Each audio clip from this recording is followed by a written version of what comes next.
네, 반갑습니다. 오늘은 우리 수업 시간에 잠깐 얘기한 대로 선생님이 6월달, 올해 6월달 모의평가 설명을 강의를 한번 해보도록 할게요. 자, 우선 1번 문제는 뭐 아주 간단한 거라서 그냥 넘어가도록 하고 2번부터 한번 볼까요? 자, 그림은 강철 용기에 에탄올과 산소를 넣고 반응시켰을 때 반응 전후 용기에 존재하는 물질과 양을 나타낸 것이다. X는 얼마인가 라고 되어 있죠. 자, 뭐 그렇게 어렵지 않습니다. 화학 반응식만 완성하면 되죠. 에탄올 C2H5OH 더하기 산소와 반응해서 이산화탄소와 그 다음에 물을 만들게 될 겁니다. 그러면 탄소가 두 개가 있기 때문에 이산화탄소 안에 있는 탄소는 한 개죠. 그 앞에 2가 되겠죠. 그 다음에 수소가 여기 5개, 1개, 총 6개가 되겠죠. 물 안엔 2개니까 앞에 3이 됩니다. 그 다음에 산소를 보면 이쪽에서 총 4개, 이쪽에서 총 3개가 되겠죠. 자, 그래서 총 합하면 몇 개가 나오냐면 7개의 산소가 존재하는데 에탄올에 1개가 있기 때문에 이쪽에 6개를 만들어야 되고 앞에 3을 넣으면 됩니다. 자, 그런데 지금 반응 후에는 어떻다 그랬죠? 이산화탄소, 물밖에 없다 그랬으니까 딱 맞게 반응했다는 뜻이죠. 얘 다 사라지고 다 사라지고. 그래서 지금 개수가 얼마 나오죠? 1대 3대 2대 3이 나오죠. 그래서 1대 3대 2대 3이 딱 맞아 떨어져야 됩니다. 왜냐하면 반응 후에 반응 전에 여기 있는 물질들이 아무도 존재하지 않으니까. 따라서 X는 얼마가 나오게 된다? 개수 그대로 3이다 라고 얘기를 해주면 되는 거죠. 그래서 1번이 정답이 됩니다.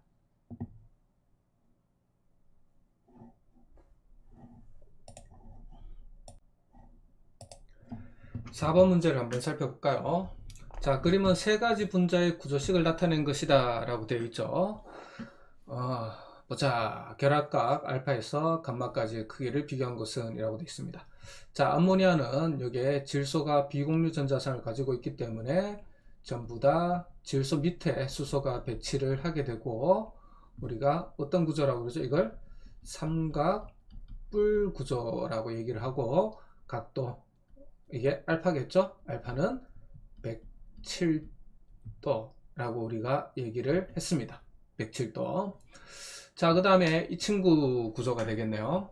자, 이 친구 두 번째는 뭐라고 생각하면 되냐면, 우리가 이 구조, 폼알데하이드 구조 생각납니까? 폼알데하이드 구조는 이렇게 되어 있죠. 그 자리에, 이 자리에가, 그죠? 뭐로 바뀌었다라고 생각하면 됩니까? 수소 대신에 플로린으로 바뀌었다라고 생각하면 두 번째 거가 되겠네요.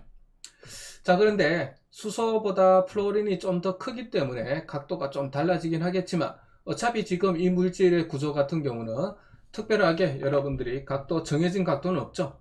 어쨌든 중요한 건 바로 뭐냐면 얘네들이 이런 모양을 가지고 있기 때문에, 그지? 이 각도 하나는 얼마가 된다? 약 이란 말을 붙여야 되겠죠? 120도가 됩니다. 실제로는 요거는 이 전자쌍이 2개, 여기는 전자쌍이 1개, 전자쌍이 1개라서 여기 같은 경우는 반발이 좀 더 세겠죠. 요 밑에 전자쌍 1개끼리의 반발보다는 전자쌍 2개, 전자쌍 1개, 공유전자쌍끼리 반발이 더 크기 때문에 요거는 120도보다 조금 크리라고 예상이 들고, 여기는 120도보다 조금 작으리라고 예상이 들기는 합니다. 하지만 큰 차이는 아니고, 그래서 우리는 약 120도, 그 다음에 요거는 120도보다 약간 클 것이야, 얘는 120도보다 약간 작을 것이야 라고 생각을 해주면 되겠네요. 그래서 여기 같은 경우는 107도, 여기는 120도 약 이렇게 봐주면 되겠습니다. 자, 여기 같은 경우를 찾아보면 이 자리에 뭐가 있었다고 생각하면 됩니까? 전부 다 수소가 있다라고 생각을 해보면 우리가 잘 알고 있는 메테인의 구조죠. 그죠? 이런 구조를 가지고 있고, 가운데 탄소, 수소. 근데 이 자리에 이제 염소, 염소가 들어간 거죠. 그래서 이런 4개의 결합이 존재하게 되는데 모두 균등하게 벌어지기 때문에 이거는 109.5도, 메테인의 각도하고 똑같습니다. 109.5도. 자, 그래서 우리가 각도가 각각 107, 약 120, 109.5도. 그러면 베타가 가장 크죠? 그죠? 자, 그 다음에 감마 109.5도, 그 다음 알파 107도가 됩니다. 자, 더불어 더 하자라면 우리가 이걸 삼각뿔이라고 부르다면 이거는 당연히 평면 삼각형 구조다 라고 얘기를 해줘야 되고, 요거는 우리가 정사면체 구조다 라고 얘기를 해 주면 됩니다. 삼각뿔이나 정사면체 구조 같은 경우는 입체형 구조가 되고, 평면 삼각형 구도는 이름 그대로 평면 구조가 되겠죠. 뭐 그런 차이점도 있습니다. 그 다음 이 친구 같은 경우는 극성분자가 될 거고, 이것도 극성분자가 될 거고, 이 친구는 무극성분자가 될 겁니다. 그래서 분자의 극성까지도 같이 알아주면 좋겠죠. 그래서 4번은 뭐 간단한 문제입니다. 문제 푸는데 선생님은 도저히 이게 3점짜리 문제라고 인정할 수 없을 정도로 쉬운 문제긴 해요. 그냥 점수 주려고 내놓은 3점짜리인 것 같습니다. 자, 여기까지 하고 다음 문제로 이어가 볼까요?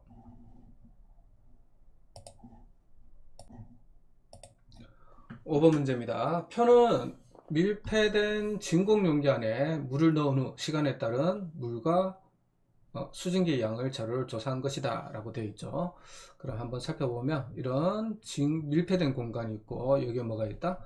H2O L 있고, 시간에 따라서 얘네가 뭐 하겠습니까? 증발을 하겠죠. 그럼 여기는 H2O 기체가 존재하게 되고, 그 다음에 여기 같은 경우는 뭐가 일어나겠죠? 다시 응축이 일어나가지고 일어나는 우리가 가역 반응이 되겠습니다. 자, 그러면 여기서 그냥 자료인데 0, T1, T2, T3로 시간이 지났고, T2일 때 H2L 물과 수증기는 동적 평형 상태에 도달했다. 여기가 뭐가 도달했다고? 동적 평형이라는 얘기죠. 그러니까 증발하는 속도와 뭐가 응축하는 속도가 어떻다는 거죠? 똑같다 라고 한다는 거죠. 그러면 여기에서는 어떻게 되냐면, 시간이 전에 동적 평형이 도달하기 전에는 물에서부터 출발했기 때문에 당연히 증발하는 속도,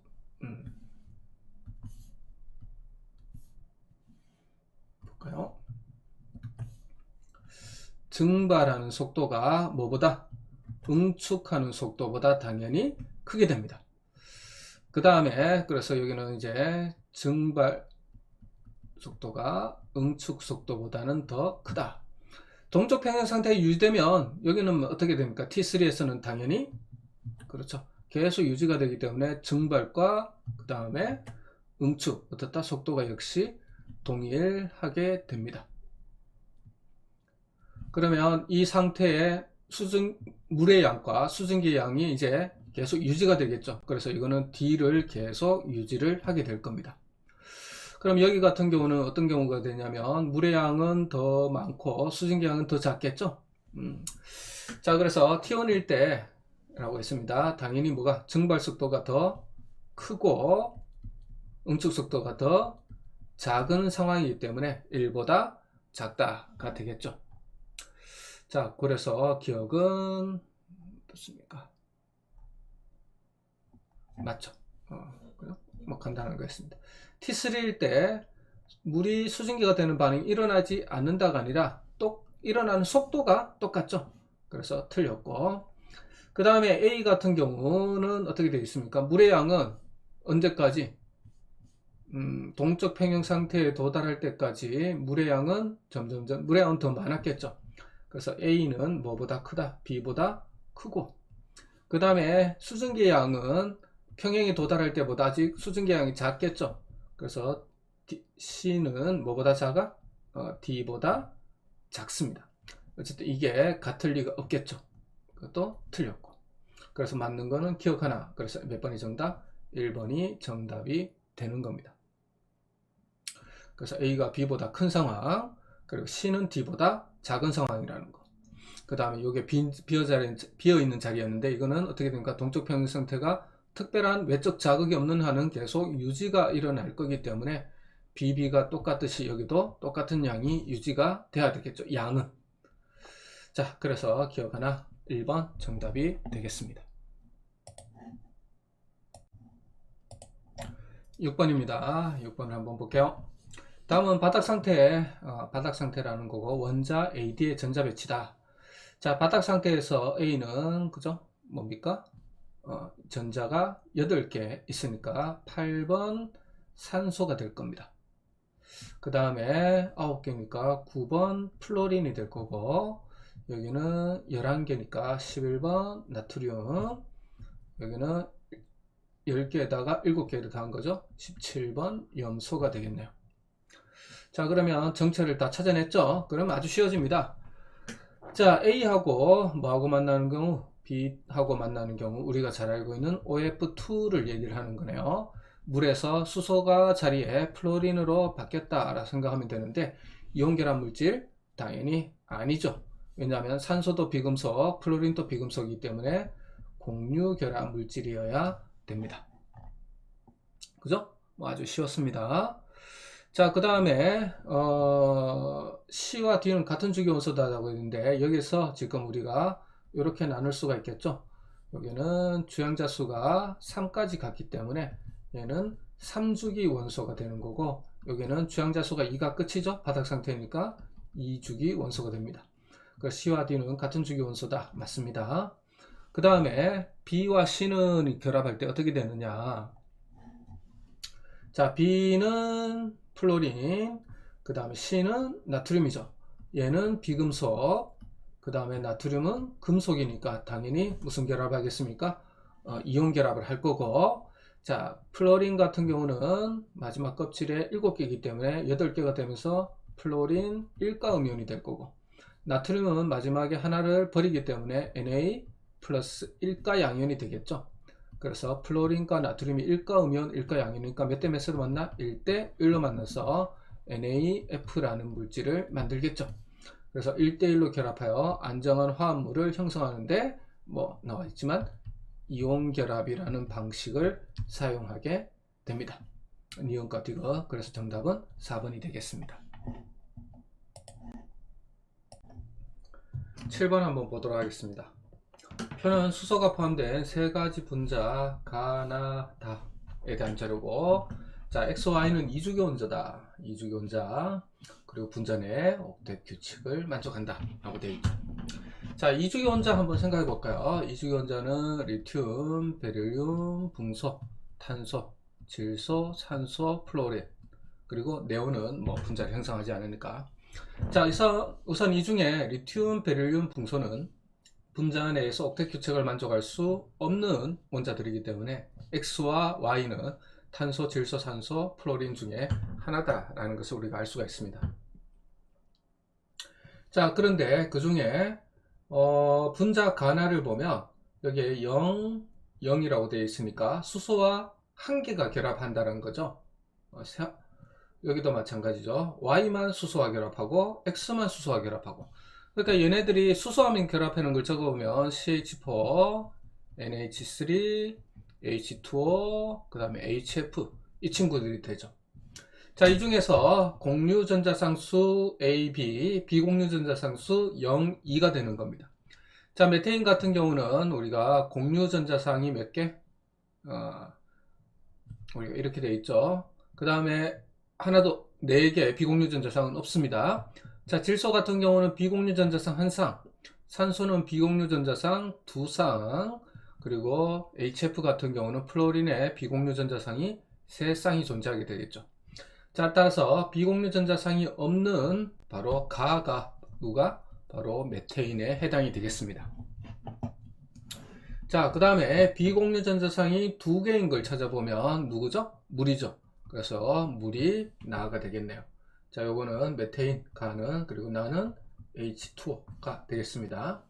자, 그 다음에 이제 다를 살펴보면, 그러면 다는 X가 바로 탄소가 될 거고 Y는 산소가 되는데, 탄소와 산소와 결합해서 수소와 결합한 물질, 탄소는 1개, 수소는 2개, 산소는 몇 개인지는 모르겠지만 결합한 물질. 자, 생각나는 게 있나요? 그렇죠. 여러분들이 문제를 많이 풀어봤다면 아주 자주 나오는 물질 하나 생각이 나야 됩니다. 바로 다는 HCHO, 바로 이 물질이 되겠죠. HCHO, 폼알데하이드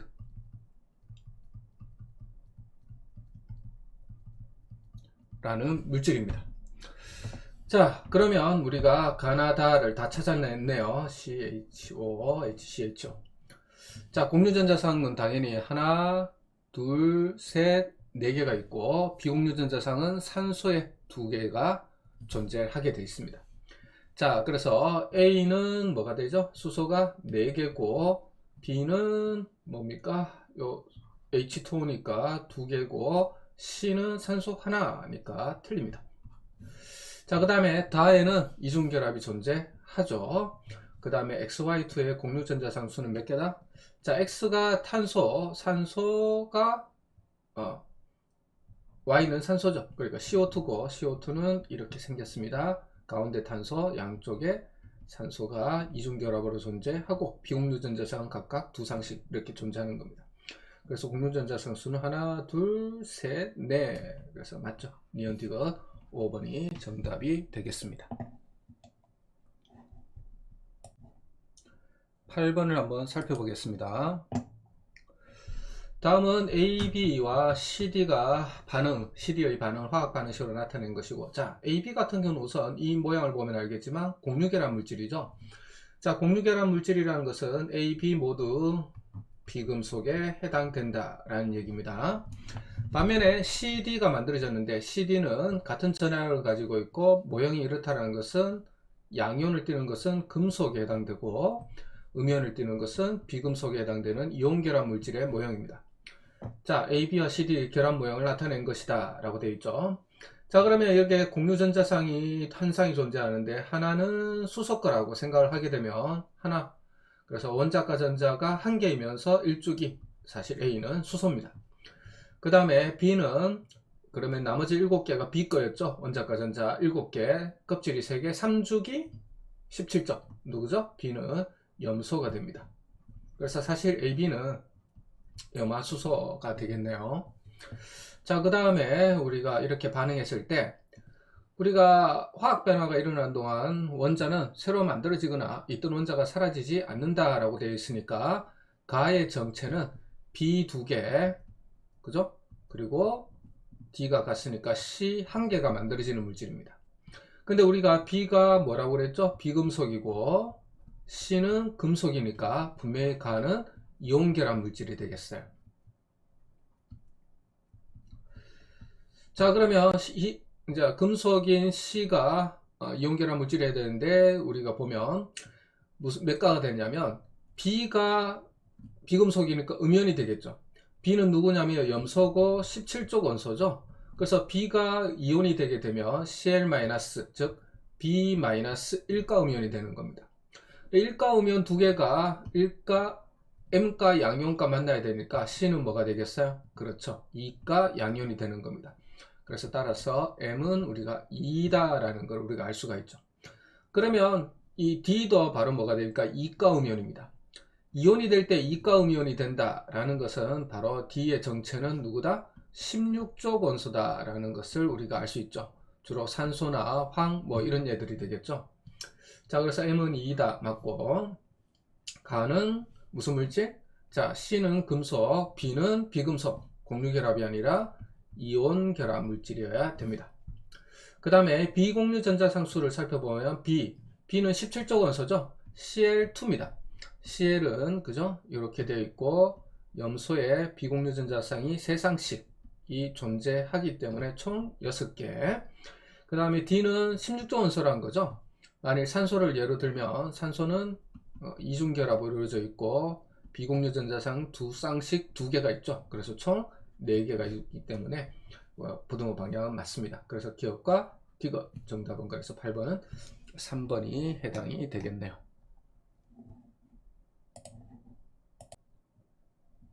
자, 10번입니다. 9번이군요.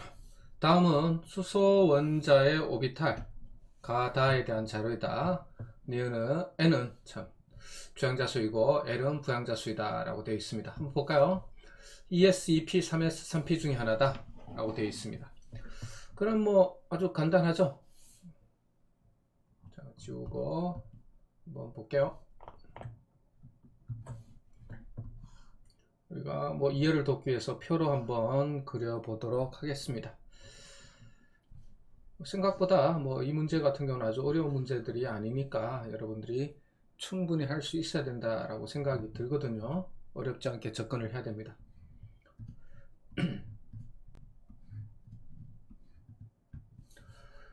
자, 볼까요? 우리가 각각 ES, EP, 3S, 3P다 라고 했을 때 주양자 수는 우리 앞에 있는 숫자들이죠. 2, 2, 3, 3.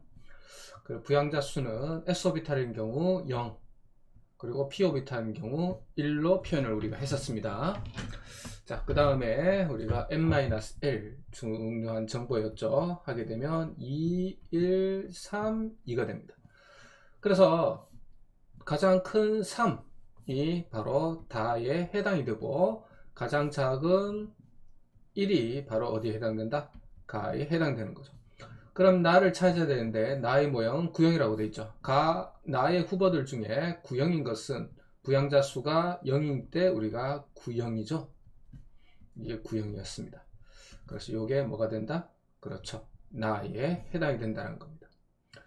자, 에너지 준위인데 우리가 수소이기 때문에 수소 원자의 오비탈의 에너지 준위는 주양자 수에서만 결정이 되죠. 그래서 1s, 2s, 2p가 똑같았고 3s, 3p, 3d도 똑같았습니다.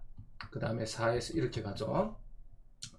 그래서 3s가 다가 되고 그 다음에 2p가 가가 되고 그 다음에 2s가 나이기 때문에 우리는 4번이 정답이다 라고 아주 쉽게 찾아낼 수 있었던 것 같습니다. 자, 10번입니다. 다음은 산연기 반응 가다의 화학 반응식이다 라고 되어 있죠. 가 같은 경우 보면 염화수소 기체가 염화이온으로 됐다라는 것은 어떻게 변했다라는 것은 수소이온을 잃었다라는 거고 내놓았다라는 거죠. 그죠? 그러면 이건 누구한테 갔느냐? 다시 조금 지우면은 수소이온의 이동 방향에 따라서 우리가 브랜스테드-로우리의 산연기 정의가 정해지죠. 그래서 우리가 이렇게 볼 수 있다는 거죠. 이렇게가 바로 수소이온이 양성자가 이동한 겁니다. 그래서 하이드로이온으로 바뀌었죠. 그죠? 그래서 여기는 양성자 주계, 산, 여기는 염기로 작용을 했습니다. 자, 여기 같은 경우도 살펴보면 이 친구와 이 친구를 잘 살펴봐야 되겠죠. 자, 탄산수소이온이 탄산으로 바뀌기 위해서는 양성자 수소이온을 받아야 되겠죠. 그래서 물에서부터 수소이온을 받게 됩니다. 그래서 이거는 염기가 되고 물이 산으로 작용한 거죠. 그래서 물에서 수소이온, 즉 양성자를 죽으면 남는 것이 바로 기억은 수산화이온이 되겠습니다. 자, 여기도 마찬가지예요. 탄산수소이온과 탄산의 관계를 살펴봐야 되는 거죠. 그러기 위해서는, 그렇게 변신하기 위해서는 염화수소 기체로부터 양성자를 받아야 됩니다. 그래서 염기로 작용하고 염화수소 수용액, 염산이네요. 수용이니까 염산이라고 읽어야 되겠네요. 자, 염산 수용액 같은 경우는 뭐로 작용했다? 산으로 작용했다라는 걸 우리가 알 수 있다는 거죠. 그래서 가에서 염화수소 기체니까 염화수소 기체는 수소이온을 내놓는다. 산으로 작용했다. 맞고, 기억은 수산화이온이다. 맞고, 나와 다에서 탄산수소이온은 둘 다 뭐로 작용했습니까? 브랜스테드-로우리의 염기로 작용했다 했으니까 맞고, 그래서 5번이 정답이 되겠습니다. 11번입니다. 한번 볼게요. 다음은 2주기 바닥 상태 원자 X와 Y에 대한 자료다. 자, X의 홀준자 수는 0이다 라고 되어 있습니다. 자, 좀 이따 설명하겠지만 이 동일한 주기에서 홀전자 수가 몇 개냐라는 건 아주 자주 나오면서도 아주 중요한 정보예요. 자, 그래서 오늘 이후로는 여러분들이 좀 문제를 푸는 것이 목적이라면 좀 기억을 하고 외워두는 게 좋을 것 같습니다. 자, 한번 살펴볼게요. 2주기라고 되어 있는데 2주기 같은 경우는 리튬, 벨륨, 붕소, 탄소, 질소, 산소, 플로린, 그 다음에 네온으로 이루어져 있습니다. 자, 그래서 첫 번째 홀전자 수를 한번 보도록 할게요. 자, 홀전자 수 같은 경우는 우리가 표를 우리가 한번 그리게 되면,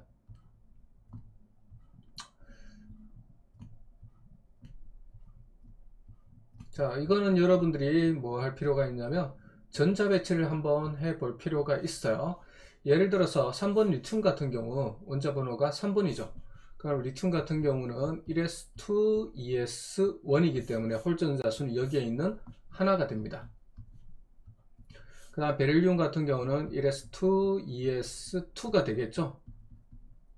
그래서 홀전자 수는 없습니다. 그 다음 붕소 같은 경우는 EP1이 들어가기 때문에 1개, 탄소는 EP2가 되면 2개, 질소는 EP3가 되면 3개, 산소는 4가 되게 되면 실제로 이제 네 번째는 이렇게 되겠죠. 그러니까 여기는 홀전자 수가 사라집니다. 그래서 2개, 1개, 0개순이 나옵니다. 그래서 이 홀전자 수의 패턴을 알아두는 게 참 좋아요. 1, 0, 1, 2, 3, 2, 1, 0까지 이 패턴을 여러분들이 꼭 기억을 해주면 좋겠습니다. 바로 뭐 동일 주기에서의 홀전자 수의 패턴이에요. 자, 그 다음에 이제 전자가 두 개가 들어있는 오비탈 수를 한번 살펴보겠습니다. 여기 같은 경우는 요거 하나 있죠? 그래서 하나. 그 다음에 여기 같은 경우는 베릴륨 같은 경우는 이렇게 2개가 존재합니다. 그 다음에 여기 같은 경우는 어떻게 되죠? EP1 더 이상 늘어나지 않죠? EP2, EP3까지도 전자가 2개 들어있는 오비탈이 나타나지 않기 때문에 이 2라는 숫자가 유지가 되고, 자, 산소가 되게 되면 이제 여기 하나 채워지게 되죠. 그러면 3개. 그 다음에 플로린 같은 경우는 여기 하나 더 채워지면 4개. 그 다음에 네온 같은 경우는 여기까지 채워지게 되면 5개 순이 되겠네요. 자, 요 정보 같은 경우는 뭐 자주 나오는 정보가 아니라서 여러분들이 오비탈만 쓰는 연습을 가만히 해준다면 그래도 뭐 외우지 않더라도 충분히 쓸 수 있지 않을까 라는 생각이 들어요. 그래서 홀전자 수가 0인 거를 우리가 한번 살펴보면 이 친구가 존재합니다. 베릴륨과 네온이 존재하는데, 전자가 2개인 오비탈의 수가 Y가 X의 2배다. X가 과연 베릴륨이냐, 그러면 네온이냐인데, 네온이 되면, 네온은 지금 몇 개예요? 5개인데 2배가 되려면 10개짜리가 있어야 되죠? 안 되죠? 바로 베릴륨이 뭐가 되는 겁니까? X가 되는 겁니다. 그러면 이거 2개의 2배인 4가 되는 것이 바로 플로린이 Y가 되겠네요. 쉽게 찾아낼 수 있었죠? 자, X는 베릴륨이다. 맞습니다. Y의 원자가 전자수 플로린이고 몇 조 원소죠? 17조 원소이기 때문에 족번호 끝자리인 7이 원자가 전자수가 됩니다. 당연히 바닥 상태니까요. 자, S오비탈에 들어있는 전자수는 여러분입니다. 자, X를 한번 볼까요? X는 누구였죠? X는 베릴륨이죠. 자, 그 얘기는 1s2, 2s2이기 때문에 S오비탈에 들어가 있는 전자수는 총 4개가 됩니다. 자, Y는 플로린이죠. 그러면 1s2, 2s2, 2p5가 됩니다. 그죠? 자, 그렇다는 얘기는 S오비탈에 들어있는 숫자는 역시 1s하고 2s 밖에 없기 때문에 역시 4개가 되기 때문에 같다라고 얘기해 줘야 되겠죠. 그래서 기억 니은 정답은 몇 번? 3번 이렇게 정해지게 되어 있는 겁니다.